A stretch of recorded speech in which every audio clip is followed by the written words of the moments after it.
What's up, everybody? Alex is here again for another Hearthstone card review. We're here for the impact factor. BlizzCon was a big one this year. Well, not the biggest one, but Hearthstone was on the stage. We got, as expected, an announcement of the new adventure, the League of Explorers. This time it's a little bit different. There's only 4 wings compared to the usual 5, as well as more cards. Usually these adventures have been 31, 32 cards. This time we're getting an infusion of 45 new cards for the game. Let's preface this with a little metagame talk here. Hearthstone is in a state that's kind of unfavorable for a lot of people. We've got kind of 2 kind of decks that are dominating the metagame, and those 2 decks are very fast, aggressive aggro decks, like a Face Hunter or an aggro Druid, which just specialize at dealing a lot of damage very fast, and having a lot of ways to kind of kill you on or before turn 5 or 6. And then you have decks that are optimized to play the best creature, the best minion on each mana, each turn. And the decks like that are these the mid-range Paladin and the Secret Paladin, right? Because you have a drop like Zombie Chow into Shielded Minibot, into Muster for Battle, into Piloted Shredder, into Sludge Belcher, into Mysterious Challenger, into Dr. Boom, into Tyrion, and it's really hard to beat that.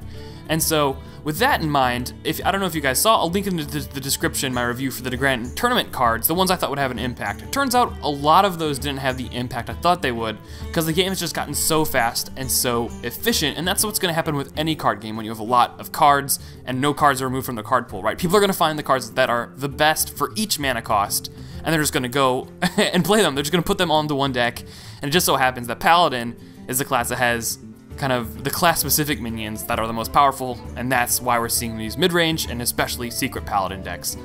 All that aside, the League of Explorers is, I think, going to have much less of an impact than even TGT. There are important cards we'll talk about today, but I think it's important to remember that the League of Explorers probably was in development long before Blizzard knew about this current meta that we're facing, the Secret Paladins, the Aggro Druids, the Face Hunters. And so these cards don't necessarily address the problems that the meta is facing. That said, League of Explorers has a ton of flavor, a ton of that delicious spice. The cards look really cool. I love kind of the theming, and the adventure itself looks really cool. It looks like a lot of really interesting challenges. Hearthstone team, Team 5 over at Blizzard has done a great job at making these adventures interesting, so I'm excited to play it. Regardless, we're gonna go through every single card, all 45 cards. It's a doozy, please stick with me. I'm gonna tell you my thoughts. Again, a little bit of a preface. If you saw my TGT review, you'll know. And if you check out my Twitch, twitch.tv/Ph.D, you can see I predominantly play ranked. I play constructed. And so all of my analysis, all of my looking at these cards and seeing how powerful they're going to be is strictly from a ranked constructed standpoint. The decks that will influence that kind of game. A lot of these cards, though, look like they'll be pretty good in Arena. And so, check out, people like Hafu or Kripparrian who really have, their finger on the pulse of Arena. I'm going to be strictly talking about constructed, though. Let's get into it. It's going to be a long video already. You don't need me chatting way too much. So we'll go in order of neutral and go by rarity, and then we'll go into the classes in alphabetical order. So our first card here is Murloc Tiny Fin. It's a 0-mana 1/1 Murloc. The Murloc moniker is important. Wisp creep, anyone? Just kidding. Everyone's saying that. Murloc Tiny Fin is interesting. I think that if Murloc decks are a thing, Murloc Tiny Fin is certainly going to be included.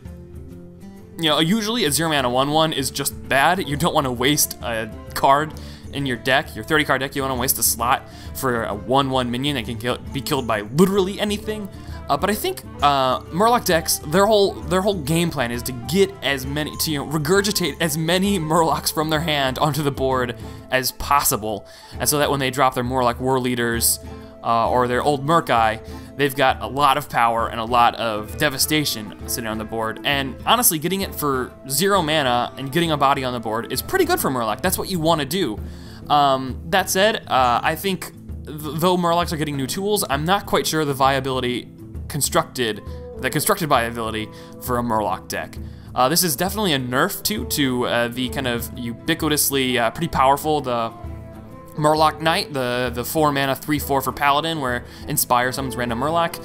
Usually, before this new expansion, or so still currently, you can get a lot of very powerful minions for the Inspire effect, but this now you're getting a 1/1. It makes it a little bit more fair. The skew was a little bit too good to make Murloc Knight get a really huge stat value for its cost. So I like Murloc Tiny Finn. I think if Murloc decks try to be a thing, and I'm sure that they're going to be both Warlocks, as the class that has been Murloc, as well as Shamans who try to make this a thing, I think it'll be included, and plus that art is adorable. So, I guess to wrap this up, I think it's good. I don't think it's that good though, and Murloc decks haven't been a thing in a long time, since the game actually released. So probably very minimal impact and constructed. The next one here is Jeweled Scarab. This is a 2-cost minion, 1/1, Battle Cry, discover a 3-cost card. So here we'll talk about the new mechanic that's coming with the set, Discover. And so this is an RNG-based effect, but an RNG-based skill-intensive effect, and so I like it. So what happens when you do, when you discover, you'll have the cards pop out in front of you. You'll get a choice of 3 random cards, and so they're only cards that would normally be able to be played in your deck. So that's neutrals or your specific class. So when you play Jeweled Scarab, you'll get a choice of 3 random 3-cost cards, being either neutral minions or 3-cost spells from your class or 3-cost minions from your class. So a lot of my first impressions was this card's pretty good. It's a beast, which is important for Hunter decks and potentially even for Druid decks, and that, right, it ensures that your curve is good. Well, ensures that your curve is good. You go 2 and then 3, you're getting a 3-cost card off of that, so that is pretty nice.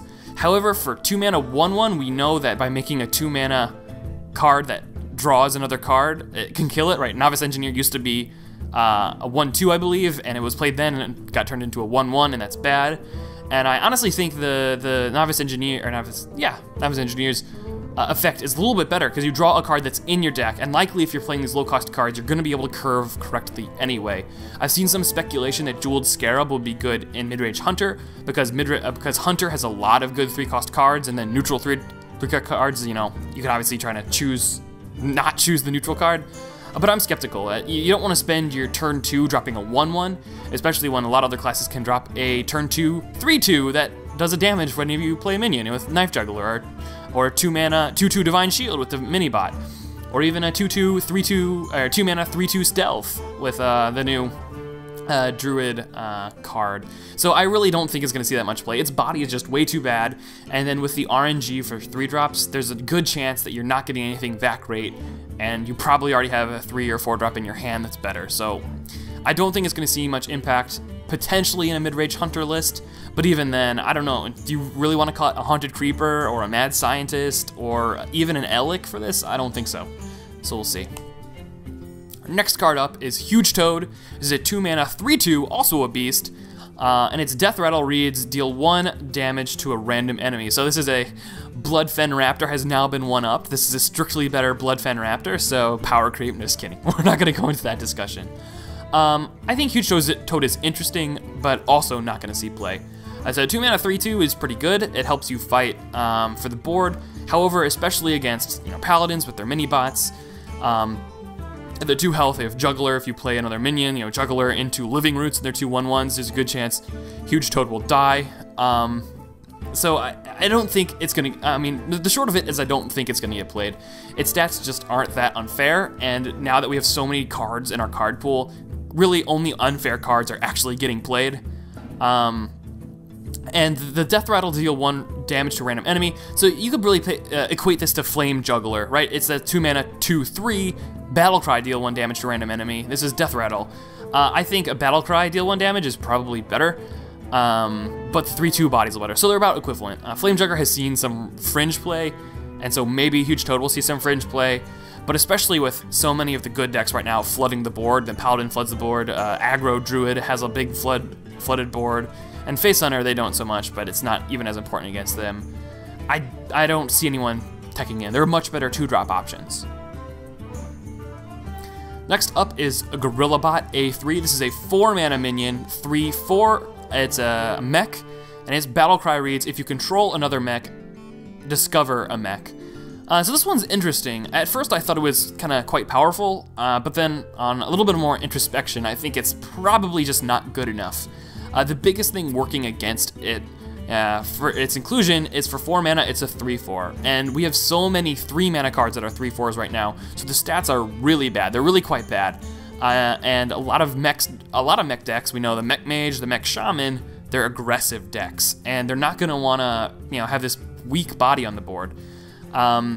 The battle cry is also contingent on having another mech on the board, and so, right, we see Tinkertown Technician getting played. That's a 3-mana, 3/3, but I think his benefit is so much better that he's worth playing, so even if you don't have a mech on the board, you know, it sucks, but, you know, him turning into a 3-mana 4/4 that gives you a spare part just seems better than discovering a random mech.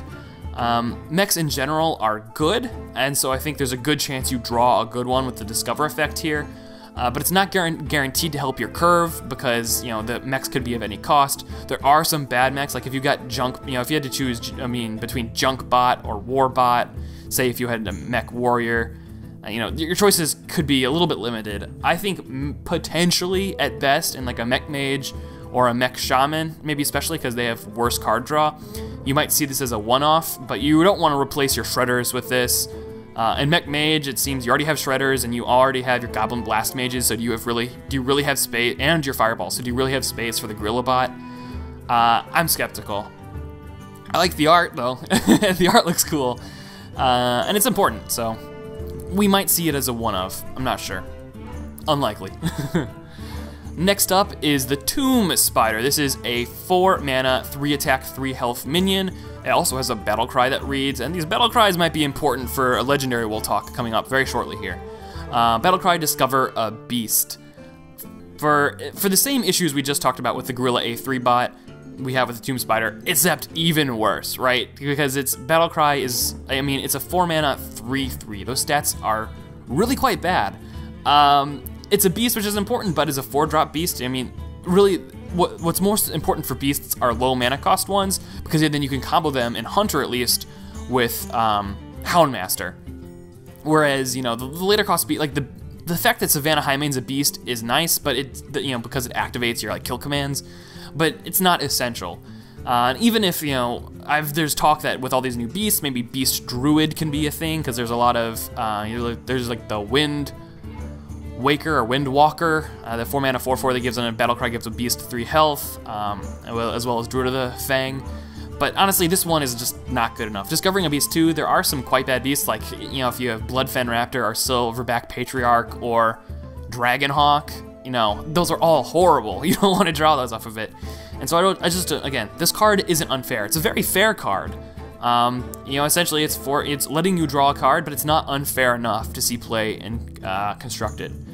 So, sounding like a broken record here, but like I said, a lot of these cards are interesting and fun, and I'm excited to play the adventure, but I'm really skeptical that many of them, or even any of them, will make an impact in competitive Constructed play.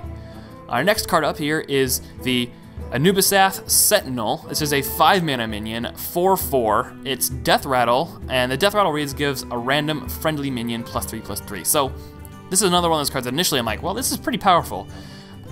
First things first, a 5-mana 4/4, its body is, again, quite bad. You at least want it to be a 5/5, and even then we have 5-mana 5/5s that have extremely powerful effects, like Lotheb, and like another card that we'll talk about in this set review. And this card doesn't help you at all when you're behind, and if you're ahead, you probably want to be playing a more powerful 5-drop as is. Again, it has 4 health, which is kind of the flashpoint in Hearthstone Constructed. 4 health dies to everything, to your True Silver champions, to Shredder. Importantly, Shredder can trade with this so well. You know, if they drop a Shredder and then you have to drop this, the Shredder trades for free. And then Death Rattle is nice to give +3/+3 to another minion, and so maybe in some sort of board, like a Token Druid, which hasn't existed in a while, or potentially even in a Paladin deck, maybe like mid-range Paladin deck. But I just don't think the advantages are that worth it. It's just stats, again, its stats are too bad for an effect that's not unfair enough, which is kind of the theme here with the League of Explorers. So, bummer. Again, it's got pretty cool art. The flavor of the set is great, and I really like, and this is a thing I take from Magic the Gathering when I played, I really like when sets can have flavor show through with their cards, and I mean, Hearthstone's doing a good job of it here. So I believe this is the last neutral common. This is Fossilized Devilsaur. It's an 8-mana minion, 8 attack, 8 health, and the battle cry reads, if you control a beast, gain taunt. So it's a conditional Ironbark Protector, which is right, that Druid 8-mana, 8/8 taunt. That's a class card, so I guess it's supposed to be more powerful, you know, than a neutral card. Maybe this is a way, again, to give free-to-play players, or not even that. It's a way to give players who don't have legendaries another big minion if they're trying to make like a control deck. But I honestly don't think it's that good. Again, it has the hidden text, dies to big game hunter on it, and then it's a conditional taunt, like having a beast. I just can't imagine a deck where this gets much play and constructed. It's just too slow. It dies to big game hunter, and a conditional taunt. Like Ironbark Protector isn't played in decks. I don't see why this fossilized Devil Soul would be.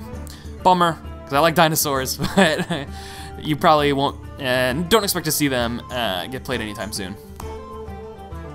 Alright, so up to the rares here. So our first rare, neutral rare, is a 4-mana minion, 7 attack, 4 health. It has a battle cry, and the battle cry reads, shuffle an ancient curse into your deck that deals 7 damage to you when drawn.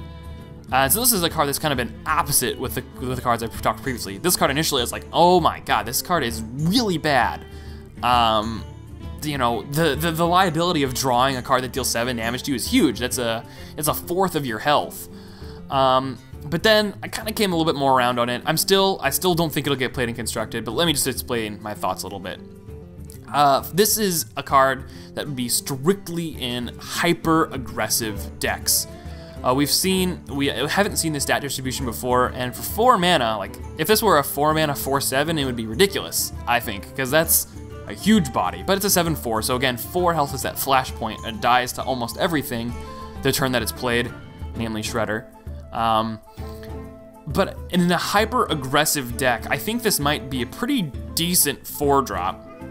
The issue with it is it doesn't have, charge, or doesn't have any kind of survivability. But if this Ancient Shade is able to live a turn and attack face for 7 on turn 5, that is huge. That is a lot of damage. And it's not like it has 3 health or 2 health, it has a chance to survive till turn 5, especially if they've been busy clearing off your other your other aggressive minions. And you're never really gonna see this Ancient Curse card that's put into your deck because you're killing them by turn 5 or turn 6 or even turn 7. So the chances of drawing this 1 in 22 or 1 in 23 card in your deck is very unlikely.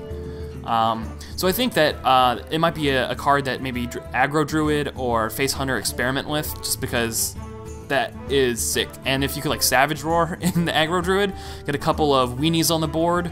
Like if you have 2, let's just do a little thought experiment here. If you have a Living Roots and this, and then you Savage Roar, that's 8, 9.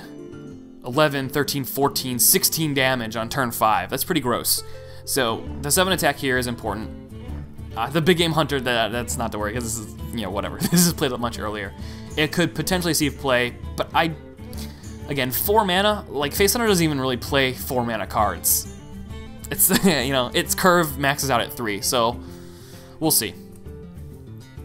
Eerie Statue is the next rare. This is a 4 mana minion, 7 attack, 7 health, so those are crazy stats. So it must have some pretty bad text. Turns out its text is really bad. Its text reads, can't attack unless it's the only minion on the battlefield. Now at first, like a lot of other people, I read this as only other minion on your side of the battlefield. So I'm like, well, that's pretty sick. You could put this in a control deck, and then you have a 4 mana 7/7, and as long as you don't summon another creature, how are they going to deal with that? But I'm like, oh, that's broken. Well, it would be broken if it was like that, which is not the case. This can only attack unless it's literally the only minion on the battlefield. So no opponent's minions, none on your side. That's never going to happen. I've never gone into turn 4 where my opponent had nothing on the board, except for like against a Freeze Mage, and they have good ways of dealing with a minion anyway. I think it's just an Ancient Watcher. Except the Ancient Watcher's advantage is that it's 2 mana. You can get out there, you can taunt it up. This is 4 mana, you're not going to be taunting it up the same turn. I don't think it's going to be played. And even if you do activate it, it dies to Big Game Hunter. I'm bummed, but I really don't think it's going to be in constructed play. And again, any of these cards, if they see play in constructed, I'd be very happy. Anytime you get new cards, I want to see the meta change. But it looks like this set was kind of too far along in design and development, so none of it really addressed our problems. Summoning Stone, it's another minion. It's a 5-cost, 0 attack, 6 health, and whenever you cast a spell, summon a random minion of the same cost. You could see this effect being powerful and potentially in a rogue, or maybe even a mage. But the issue here, it's a 5 mana 0/6. certainly, if you play this on turn 5, I cannot see it not dying for free on, on your opponent's next turn. 6 health is a decent amount, but it's not more than an opponent usually has on their turn 4 or their turn 5. And so trying to get value out of it is hard, because then even if you play it on turn 5 and then prep and play a spell, you're still gonna get summoned minions of the cost of those reduced cost spells. So it doesn't work with prep spells and rogue. I just think it's bad. You're almost never gonna get the advantage you want out of it. It's a bummer, but it's not ever, I don't think it's worth including in any deck. Next up we have Wobbling Runts. This is a 6 mana minion, 2 attack, 6 health, and its death rattle reads, summon 3 2/2 runts. So when this was first kind of revealed, people started comparing it to Savannah Highmane, because Savannah Highmane is a great 6-drop. It's a 6/5, death rattle, summon 2 2/2, and well, this one summons 3 2/2s. But I think the important thing with Savannah Highmane is that it has 6 attack, right? You want it to be a threat that they need to get rid of. If someone played Wobbling Runts against me, that's nice, but it only has 2 attack. It has 6 health, so it's not even dying that soon. So they're only doing 2 damage with it, which is horrible. And then chances are it's gonna take them at least 2 attacks for this thing to actually die when it's attacking into my minions. I'm not gonna care about killing it. And then even then, yeah, it gives a bunch of 2/2s, but those could be dealt with pretty easily as well. This one could surprise people. I think there's a potential there for it being played. It's a nice way to keep your board filled. Potentially, again, if we're looking at a Druid deck that relies on Savage Roar, because Savage Roar is such a powerful card, right? This gives a threat. It's not an easy to clear body, and then if it does die, you have even more bodies that benefit from Savage Roar. The damage kind of adds up pretty dramatically. And there's not a lot of 6-drops that Druids play anyway, right? Druids will maybe play a Thorson, maybe will play a Sylvanas, but not that much. So there's a chance that this does see some play. I just don't think, I think the 2 attack is just way too low for this to get any value, because your opponent's never gonna kill it, because I'm fine, I'll take 2 damage a turn. That's something I can handle. So now we're moving on to the neutral epics. We've got the Djinn of Zephyrs. This is a 5 mana 4/6, so the stats are pretty good. And it reads, whenever you cast a spell on another friendly minion, cast a copy of it on this one. So it looks like Hearthstone and the team is trying to build up a suite of cards that benefit from buff cards. So we had Idis and Fiola, Lightbane and Darkbane, respectively, or whatever, vice versa. And a lot of people, including me, were excited for those cards because their effects are really powerful when they're targeted with a buff. But it turns out that there just aren't enough good buff cards. Pretty much is limited to Druid and Priest, and it's just too slow for it to have a dramatic effect. Obviously, those seem to combo really well with this, and its stats aren't that bad for 5 mana. But there's just not enough good buff cards. I think perhaps in the future, if we get more minions that benefit from being buffed or better buff cards, this could see play, right? Because if you're able to Mark of Nature your Idis, and then this gets Marked of Nature too, that's pretty sick. That's a lot of good value. But at the moment, there's just not enough cards to make this worth playing in a 5-drop slot. So this is a card that might make an impact in a different metagame, but the current metagame, I just don't see it being played. Naga Sea Witch, this is one of my picks for kind of, not necessarily a sleeper, but a card I think could actually have some impact, which is cool. It's a 5 mana 5/5, so it's got the same Lotheb stats, and has a Lotheb-like effect. It reads, your cards cost 5. So in terms of Lotheb, which makes opponent spells cost 5 more, this one makes all of your cards cost 5, which might seem bad, right? Like if you have a spell in your hand that costs 2, now costs 5. But I think there are pretty cool implications for this, right? I think this could be in a lot of the slower decks. To be fair, there are only a couple slower decks that are actually being played right now, but I think it could fit in slower decks.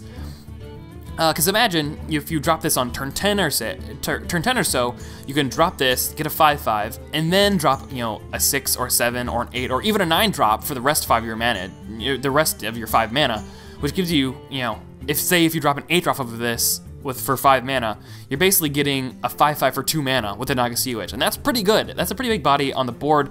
So you have obvious implications that maybe this would be good in a Control Warrior deck, perhaps even good in a Control Priest deck, right? Because if you play this and then you can play, I don't know, Holy Fire or something. You don't want to play Light Bomb after this, but you could even play this and then Mind Control. That's pretty gross. It would be pretty unfair. Again, the meta is really fast right now, though. And so a lot of these more aggressive decks, or these more control style decks, aren't super viable. And so I think the only one that is viable right now that's seeing a decent amount of play is Control Warrior. And this might actually fit. Control Warrior doesn't have a lot of great 5-drops. They play Sludge Belcher just to try and stay alive. But this does a pretty good job at, like, you know, it threatens dropping, you know, a Ragnaros next turn or doing a bunch of crazy stuff. I think this one could really make an impact currently, and I think as we get later on, and if the meta ever slows down, I think Naga Witch will see play in slower, more controlling, more very cost-heavy decks. So I'm excited. So potentially though, Druid, Warrior, maybe Priest, we'll see. Even Paladin, even those like slower control Paladin. 5-drop is a slot that's kind of open at the moment. Now we're getting into our legendaries. There's 5 legendaries in the set. They're all neutral. Let's get into them. We've got Sir Finley Murgleton. It's a 1 mana, 1 attack, 3 health Murloc. Again, being a Murloc is important. And its battlecry reads, discover a new basic hero power. So this is cool. I think it'll see play in Murloc decks, if Murloc decks exist. But one of the issues with this card in general is that a lot of classes build your deck around the hero power. Right, you know, Paladin works because you can summon a 1/1, and you have benefits from having those 1/1s, like Quartermaster. Or Rogue, you have benefits from having that weapon, having that dagger. Or Warrior, there's a lot of, you know, if you can't armor up as a Warrior, that's pretty bad. Turns out, though, there is one class that has hero power that's almost never good, and that's Shaman. And they're trying to push a Murloc Shaman being a thing for whatever reason, because Team 5 wants it to be. And right, getting a better hero, almost any hero power for Shaman would be better for an aggressive style deck. So yeah, if Murloc Shaman can be a thing, Sir Finley Murgleton would be good at, because drop it on turn 1, get a Hunter hero power, drop it on turn 1, get a Rogue hero power, drop it on 1, get a Mage hero power, drop it on turn 1, get a Warlock hero power. All of those would be much better. And it says discover a new basic hero power, so it's going to be 3. I think, you know, other than Priest or Warrior, your option, or Paladin, your options are much better. So 3 out of the 6, and so unless you're really unlucky and get the 3 out of the other 6 you don't want, there's a chance that you're gonna get a better hero power, almost guaranteed. So yeah, I think if Murloc Shaman can be a thing, which I doubt, this is good to include anyway. Probably might be included in Murloc decks anyway, because there's a 1/3 for 1. That's pretty good. Again, you want to flood your board with as many Murlocs as possible. So Brand Bronzebeard is probably my favorite card in the set, and I think the one that might have the most impact now, but certainly is going to have an impact in the future. He's a 3 mana minion, 2 attack, 4 health. He reads, your battle cries trigger twice. So battle cries have always been one of the most powerful effects in Hearthstone. They do a lot of pretty ridiculous things, and having them trigger twice makes them pretty unfair. For the 3 mana slot is not really a hotly contested slot. A lot of people are, you know, using 3-drops that not necessarily are the best, because there's just not a lot of great 3-drop cards. I think his stats are slightly worse than you'd want him to be. You know, he's a 3 mana 3/4 is good, so a 3 mana 2/4 is okay. But the effect that battle cries trigger twice is really powerful. People have speculated that maybe this is good in Handlock, right? Because you could drop him turn 3, and then turn 4 play a Twilight Drake that's like a 4 attack, 15 defense, which is just insane. But I think he's even good, you know, in other decks. You know, if you play him and he survives, and then you can Azure Drake. That's 2 cards. Defender of Argus. He gets the 2 battle cries there.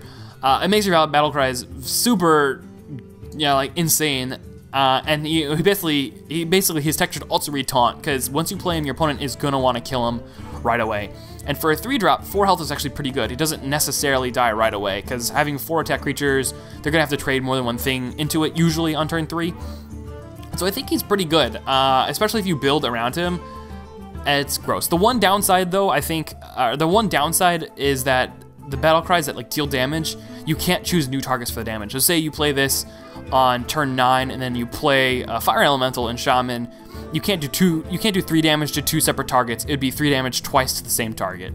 So it's a little bit of a downside. It's a little bit of a bummer, but his effect is so powerful. It's one of those kind of unfair. And again, the cards that get played are cards that are unfair. And this one seems a little bit unfair. Maybe not unfair enough, but I'm excited to try and play around with it, see if he's any good. Another legendary here that they showed off on stage at the opening ceremony is Elise Starseeker, another one of these League of Explorers. It's 4 mana, 3/5, so the stats are fine, and they should be a 4/5, but they're not too terrible. His effect reads, Battlecry Shuffle the map to the Golden Monkey into your deck. And I'll show you those next 2 cards for starters. Its mana cost for 4 mana, 3/5, it's not that bad, but it's really not that good. So it's gonna depend, certainly not good enough to see play if it had no text. So let's see what its text does. So it shuffles this top left card here into your deck. It's a 2-mana spell, Map to the Golden Monkey, which then shuffles a Golden Monkey into your deck, draw a card.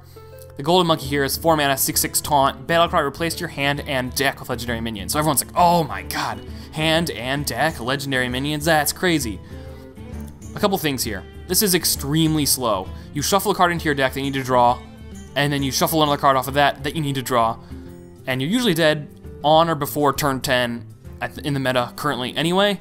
And so being able to find Elise Starseeker in your deck, draw her, play her, draw Map to the Golden Monkey, and then draw Golden Monkey, and then play it to get value seems totally far-fetched to me. And people can already make decks that are filled with legendary cards, and they're not that good. I think, again, if the meta ever gets to a very slow, very controlling place, this could be good because it gives you an option in the late game to be like, or mid to late game. You don't want it too late, because then you don't have very many cards in your hand, you don't have very many cards left in your deck. But if you can draw this, mid-late game, and then you have all legends, then like every single card you have is a threat, which is what you want at that point.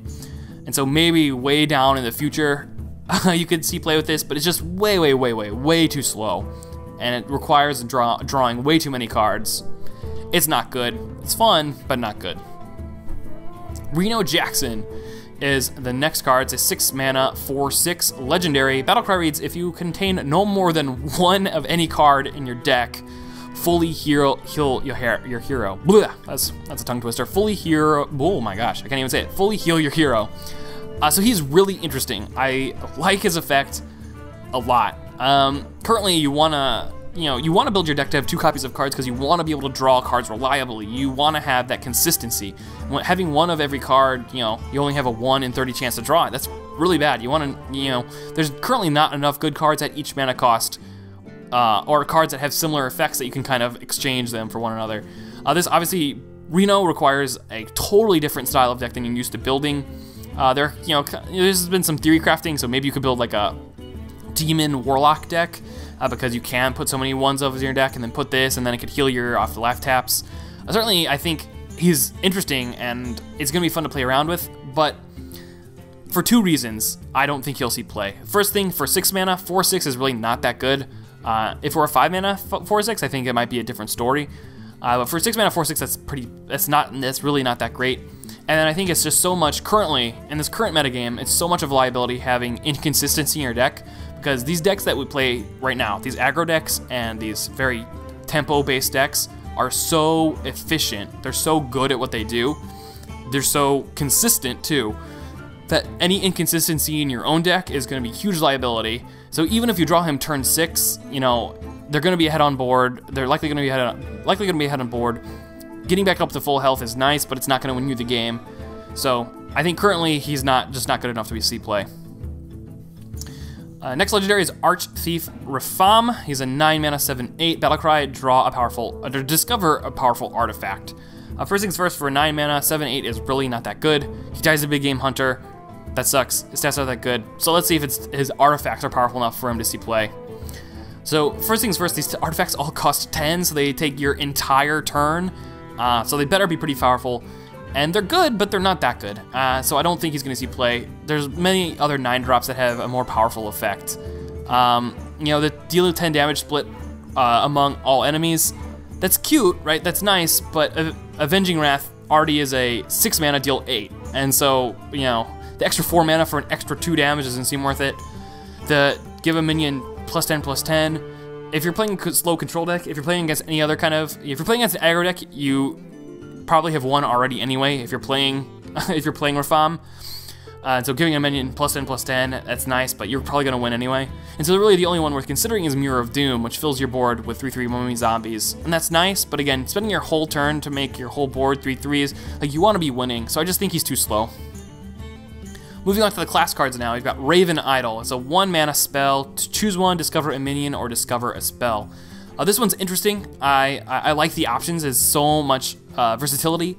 I think it's kind of hampered by being a druid card, because discovering a spell, I think, is really powerful in a lot of different classes.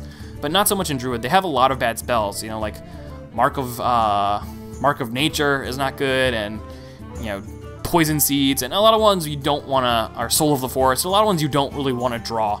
And so discovering a spell there is not so great, and then discovering a minion, it could be literally any minion in the entire game. Obviously there's some good ones, but there's more bad ones than good ones.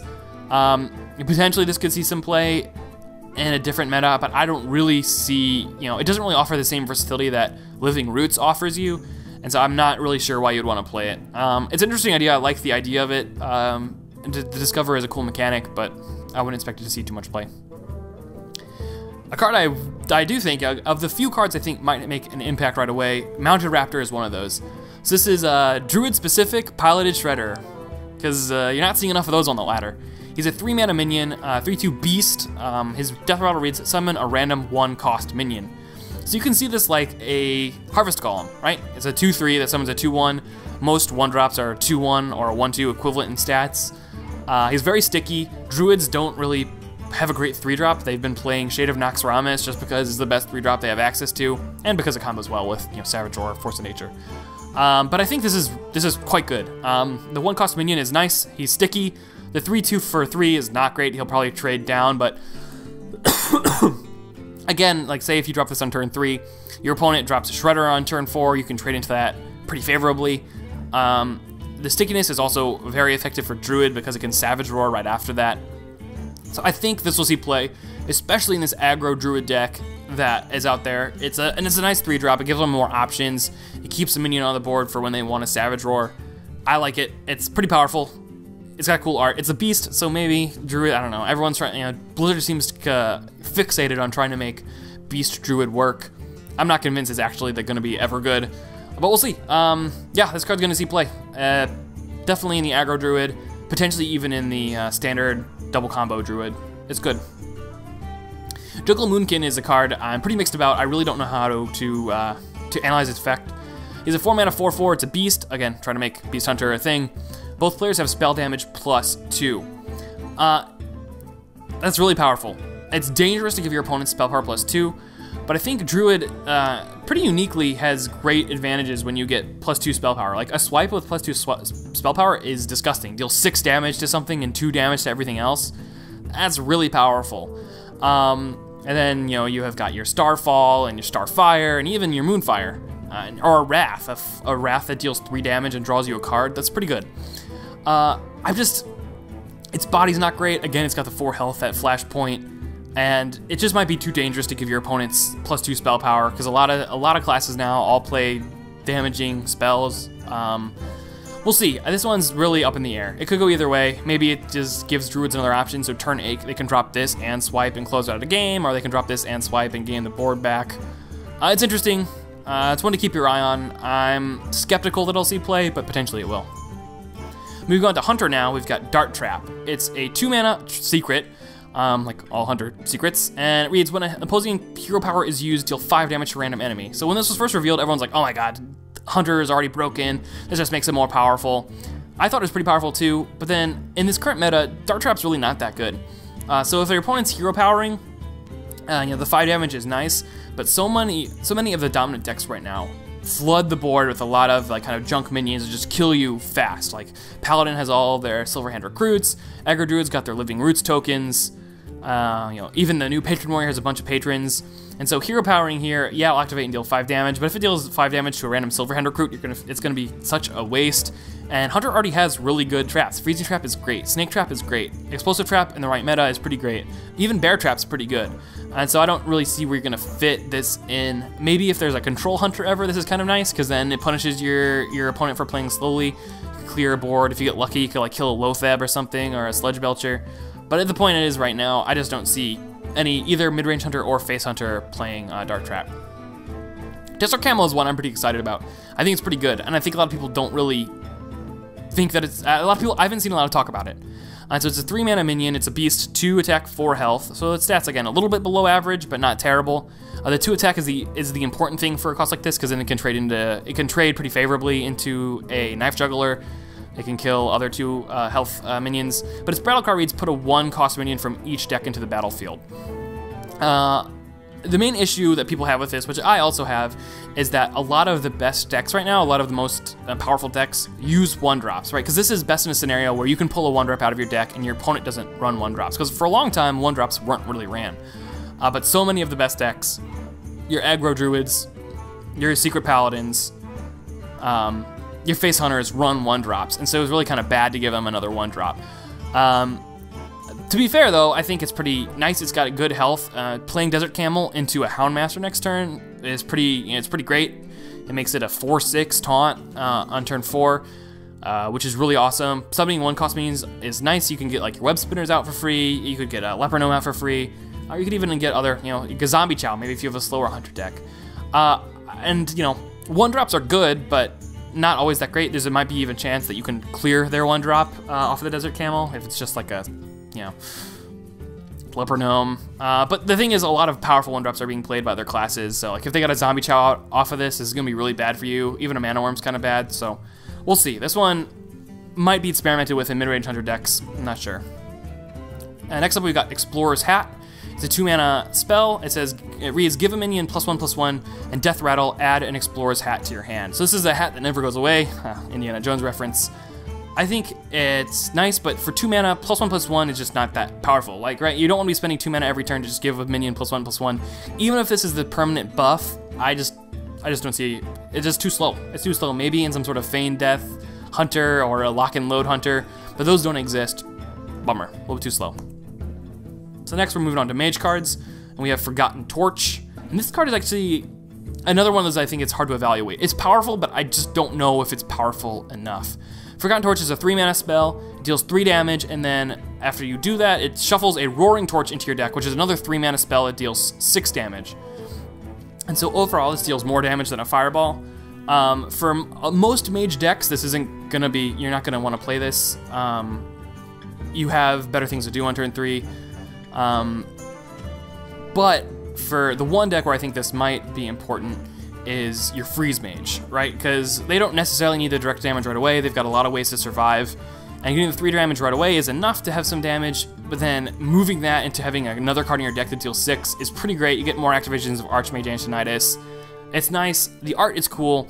I think there's a chance that kind of very slow control mages, which currently is only Freeze Mage, are going to play this. It's interesting.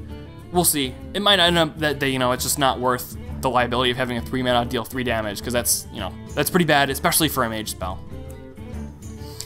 Next up we have Ethereal Conjurer. This is a 5-mana minion, 6 attack, 3 health. Oh god, the health is really bad. A battlecry reads, discover a spell. Spells, it turns out, are pretty good. The good thing about this discover here for a spell is that there are no neutral spells, so these are gonna all be mage spells.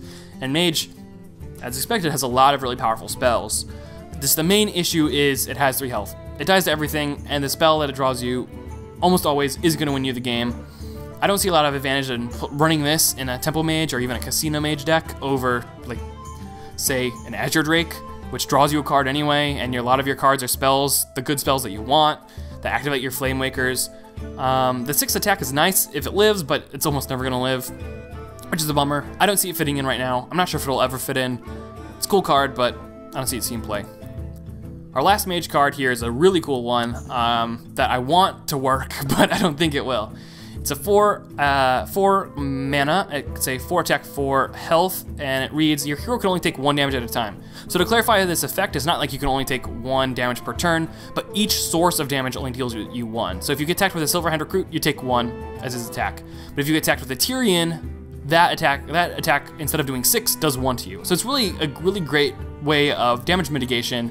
And this is better in almost every way than Bull-Fram's Shield, which is a legendary from TGT. So, sorry Bull-Fram's Shield, you were bad, you just got worse. This is a really interesting and powerful effect. It's really cool. It's like, you know, especially if you imagine a control mage.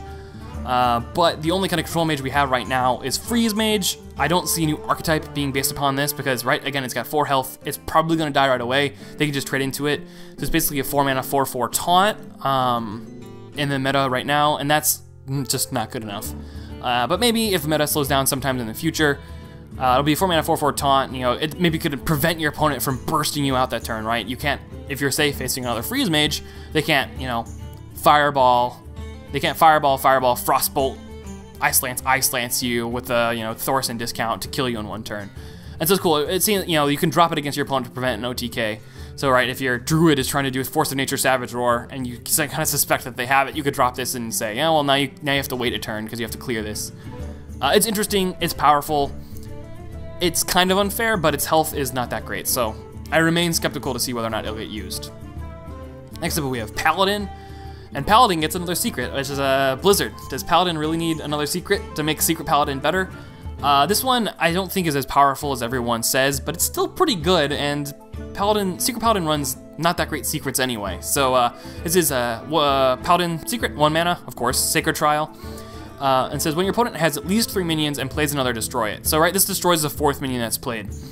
That's really powerful, right? Because if they have got other minions on the board, and then they play like their 4-drop or their 5-drop, say they muster for battle turn 3, and then they play a Shredder, that Shredder dies for free off of your 1 mana spell. And if you're getting this off of Mysterious Challenger, and they're trying to, one of the best ways to fight against Mysterious Challenger is to keep their board small, which means your board is pretty big. And so having Sacred Trial to keep your opponent's board smaller, that's really good. I think this might only be a one-off of us in the Secret Paladin deck. I'm really not sure what it replaces. Maybe the Second Redemption? I don't really know. Or maybe, I don't know, maybe it replaces the Repentance. But either way, it's more powerful than I think a lot of, Paladin secrets generally are. It's really good. It might fit into the Secret Paladin deck. I don't know why they need another secret, but yeah, it's good. It kills a creature for free regardless. So even if it's killing a 2-drop for 1 mana, that's not too bad. And boards, again, in this meta, boards are getting flooded with creatures. And so a lot of times your opponent will have 3 creatures and try to play 4th. So I think you're gonna have it activate pretty frequently in your matchups. I certainly might try it out as a one-of in a Secret Paladin deck.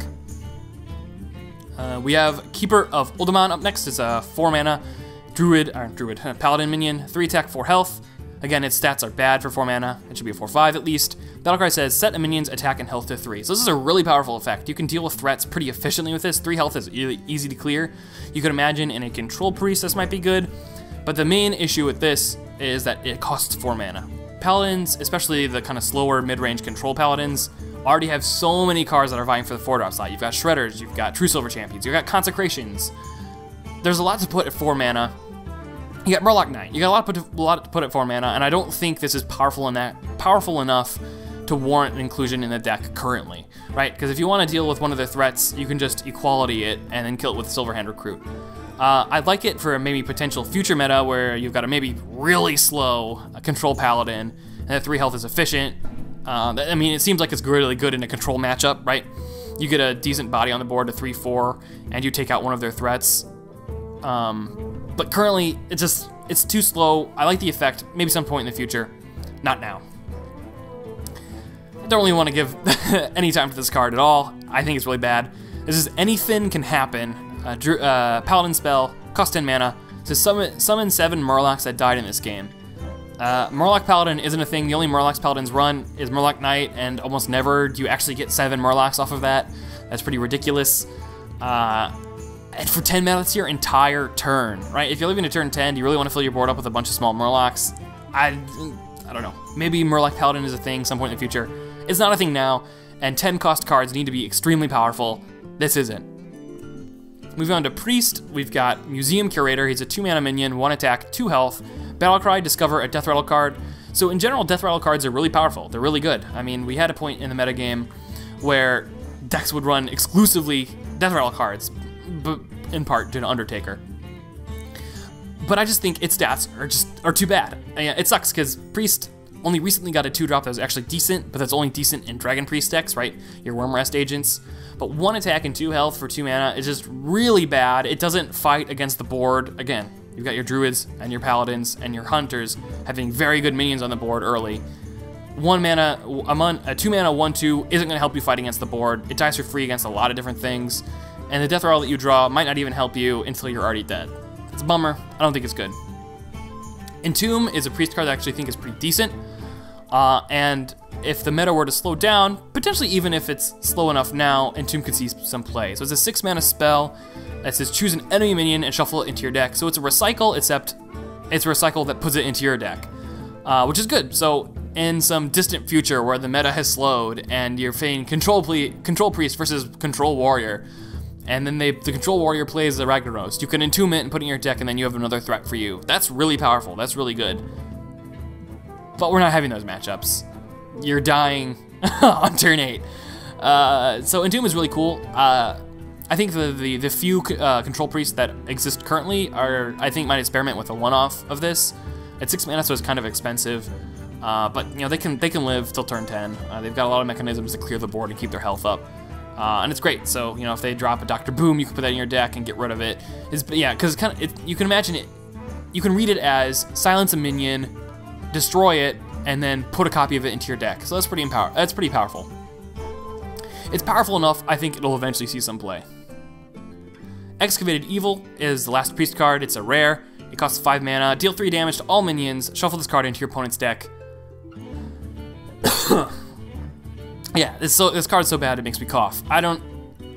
It's not even better necessarily than Holy Nova, which is already kind of an inefficient removal. Like 3 damage it's not even 3 damage just to your opponent's board, it's to your own board too, so it hurts your own board if you're trying to develop it. And then it has the downside of being shuffled into your opponent's deck. No, it's not. I don't know if Blizzard knows what Priest needs, but clearly it doesn't look like it. This card is bad. Don't play it. Moving on to Rogue, a class that I really think needs some love, which might have gotten some love, but not in this card. Pit Snake is a 1 mana 2/1, destroy any minion damaged by this minion. So it's got Death Touch. We've seen a couple other effects like this in Hearthstone. I just don't think it's a card Rogue needs. For a 1 mana 2/1, Buccaneer is generally better. It helps you fight against the early board easier, because like this Pit Snake is going to die to everything. It dies to hero power, and then it doesn't even kill a mini bot, right? Because if it gets killed by a mini bot, like the Divine Shield prevents that damage, and this dies for free. It doesn't really fight well against the early board. You know, it doesn't even need to have this text, right? Because this 1 mana 2/1 would trade with the Knife Juggler anyway. Doesn't need the Death Touch thing on it. It's not.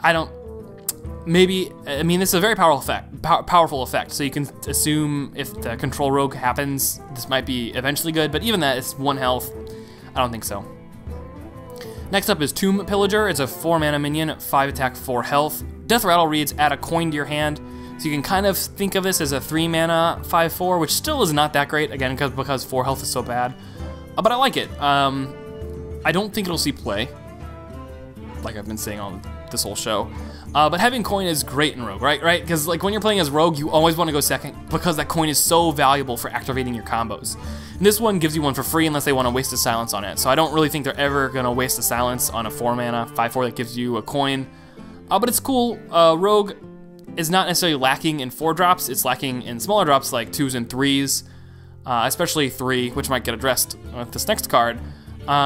But the coin is nice. I could see maybe Rogue's trying to play around this. It's just Piloted Shredder is so good at 4 mana. Even the coin, I don't think the coin necessarily makes playing this over Piloted Shredder worth it. Unearthed Raptor. I think this is one of the most powerful cards in this entire adventure. So it's a 3 mana 3/4, great stats. Battle Cry. Choose a friendly minion, gain a copy of its Death Rattle effect. Wow, that is really powerful. There's currently no Death Rattle Rogue existing. Well, there's barely any Rogue existing, period.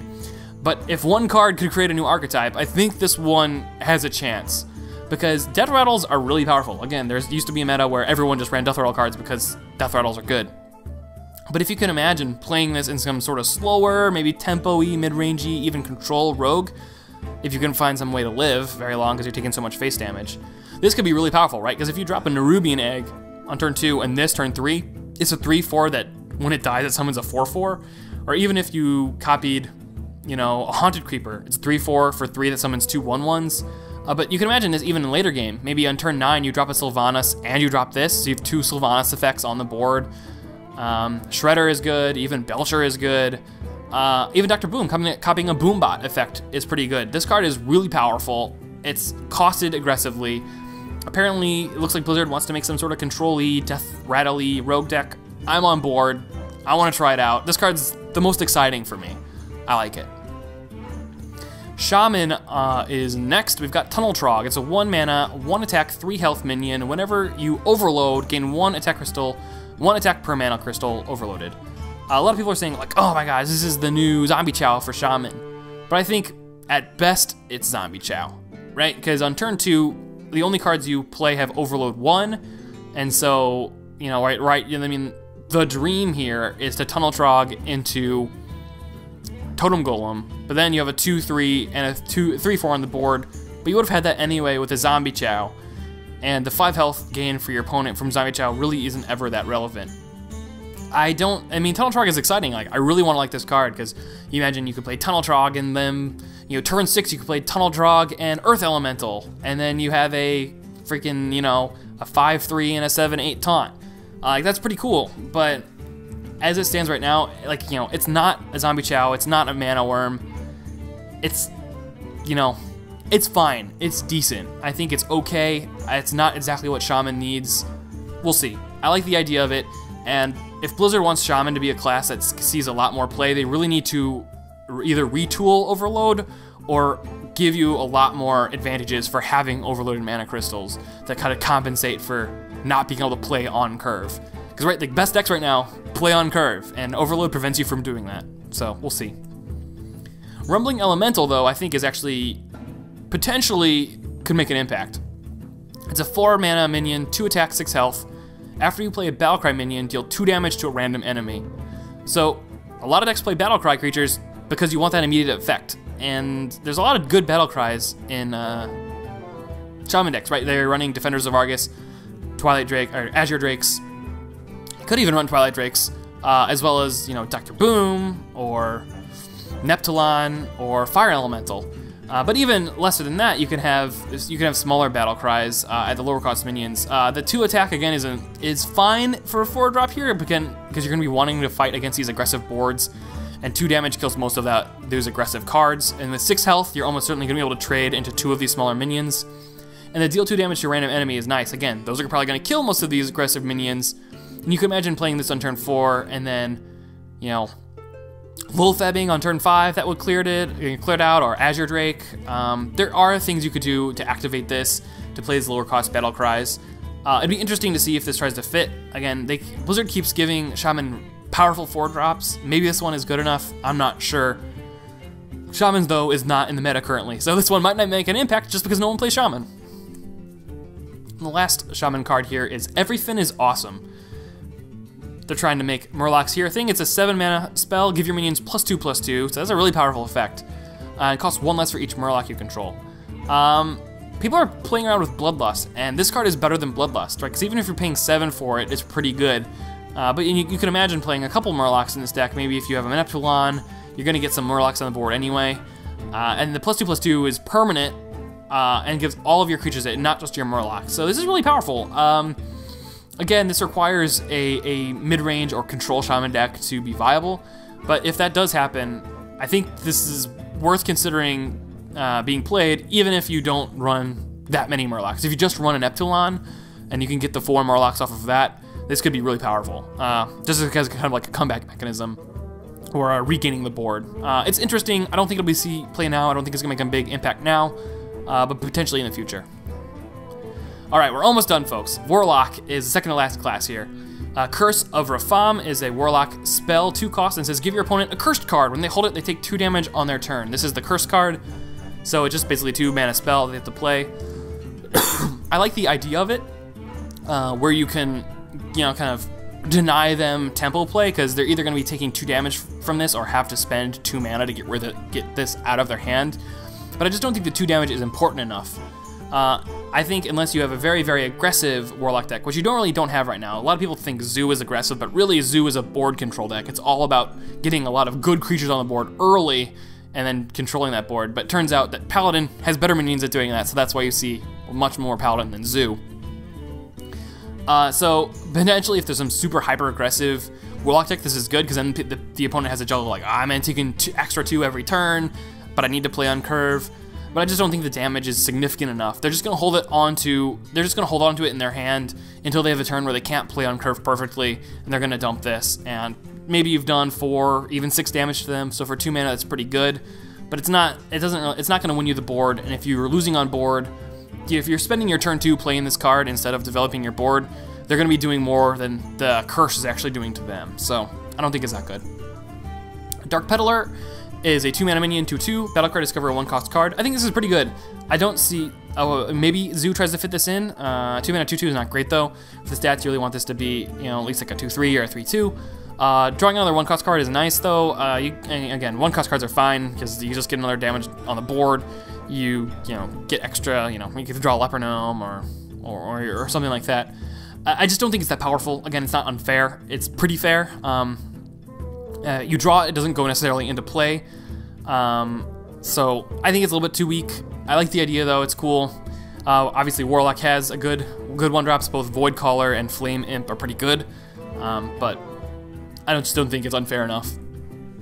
And then we're not gonna spend any time on this. This is the Warlock rare, it's a 1 mana 1/1, so that's already not great. And it's Battlecry if you have 6 other minions, gain +4/+4. So it's a 1 mana 5/5 if your board is nearly full. So maybe if you get a lucky implosion, but even then, you're already kind of winning. If you implode for 4 and you have 2 other minions on the board, I don't know why you need to have a 1/1 that becomes a 1 mana that becomes a 5/5. You're already winning. It's not gonna see play. All right, last class, Warrior. This is a card I'm gonna probably go further than most people on, and I think this card is actually pretty good for Constructed. It's a Fierce Monkey. It's a 3 mana 3/4 taunt. And so Warrior does not have a lot of good 3-cost cards. It runs Acolyte, and that's about it. It's been running Bash. Obviously, everyone's like, oh, you know, Blizzard loves Warriors in Arena now. They're getting some Arena love. But in Constructed, I think a 3/4 taunt is actually important. It helps fight against early boards. A 3 mana 3/4 is great for the stats. It's got taunt, so your opponents can't just go through it. So it stops aggressive decks. They're more than likely going to have to either use a buff to kill, to do a 1/1 trade on the creature, or they're going to have to run 2 creatures into it on turn 3, or on their turn 3, or even on their turn 4. If Taunt Warrior is ever a thing, like with Bolster, this is obviously good. Having a 3 mana 3/4 Taunt gets it out early. And I think it just helps smooth out a curve. Potentially there's a room for just a standard kind of tempo-y mid-range deck in Warrior, and instead of dropping a Shielded Minibot on turn 2, they drop in a Fiery War Axe, which is a great 2-drop. So I think that there is a chance that maybe these new Patron decks, some of these new Patron decks run Frothing Berserker, which without having charge on Frothing Berserkers, they're not that good. They're not really going to close out the game. They're often going to die. So maybe they just remove Frothing Berserkers and put these in because they're good. They help fight against the board. They help you live longer for your plays where you're getting the Patrons, which help fight against an aggressive board even better. So I think we're going so far as to say that I think we might see some Fierce Monkey in constructed play. I'm excited to try around with it, play around with it too. Again, 3-drops are notoriously weak for most classes, but Warrior, I think, is especially one of the ones with weaker 3-drop slot. So I think it's good, and obviously, people in Arena are going to be happy. It's a common. Speaking of Arena people being happy, which is certainly not me. Second to last card here, Obsidian Destroyer. It's a 7 mana 7/7, so War Golem stats not that great, but it has a text that reads: at the end of your turn, summon a 1/1 Scarab with Taunt. So again, sorry War Golem, you're even worse again, because this is the end of your turn, not the start of your turn, thankfully. So you're always going to be given a 7 mana and a 1/1 Taunt. I think it's a little bit too slow to see constructed play. Again, it does a big game hunter, and that's going to feel really awful if you spend your turn 7 for a thing that just you're left with a 1/1 Taunt on the board. That's not that great. And it's not like it gets out of hand either. A 1/1 Taunt is never going to really win you the game. It's not going to help you protect your board against that many threats. It can often get cleared out by hero powers. Again, it's maybe another way to help free-to-play players have a threat for if they're trying to build a control warrior deck. They could throw this in. It's just not good enough. It's not unfair enough, especially for 7 mana. You just want to drop Dr. Boom and pass. And then our last card here, Cursed Blade. It's really bad. One of the worst cards in this expansion. It's a 1 mana weapon, 2/3. That would be pretty good in a class that's not that warrior that already has Fiery War Axe. But it's a 1 mana 2/3, so it's bad because you already don't want to play your War Axe in turn 2 now because you're still going to have charges for Cursed Blade left. It's still going to be around by, I guess you could use it up before your Death Spike comes, but it deals double damage, double all damage dealt to your hero. Yeah, so a Leper Gnome, now if you attack it, you take 8 damage by clearing a Leper Gnome. No thank you. Or even trying to clear a Minibot, that's another 8 damage. Clearing clearing a Knife Juggler, that's 6 damage. This card is really bad. It's crazy bad. Stealth nerf to Blingtron, it's horrible. But that'll do it. That's the last of the cards. A couple might make an impact. You heard me through the review. I think there's a few cards that might currently make an impact, but again, I think a lot of this is kind of emblematic that this set was already way in development before Blizzard knew how much of a problem these very aggressive temple-based decks and aggro decks would be. So none of these cards really address the current problems in the meta. I think Discover's a really cool mechanic. These cards are very flavorful. They look fun to play with. I'm excited to play the adventure. But what about you? What cards do you all think are going to make the biggest impact? Let me know in the comments, or hit me up on Twitter. That's Alex Samoha, Alex S.A. Mocha, like the coffee. Link is in the description. You can check out everything The Impact Factor, my blog, my podcast, more YouTube videos, or Twitch streams in the description below. Thanks for staying with me. Let me know what you think about the League of Explorers. Until next time, everyone.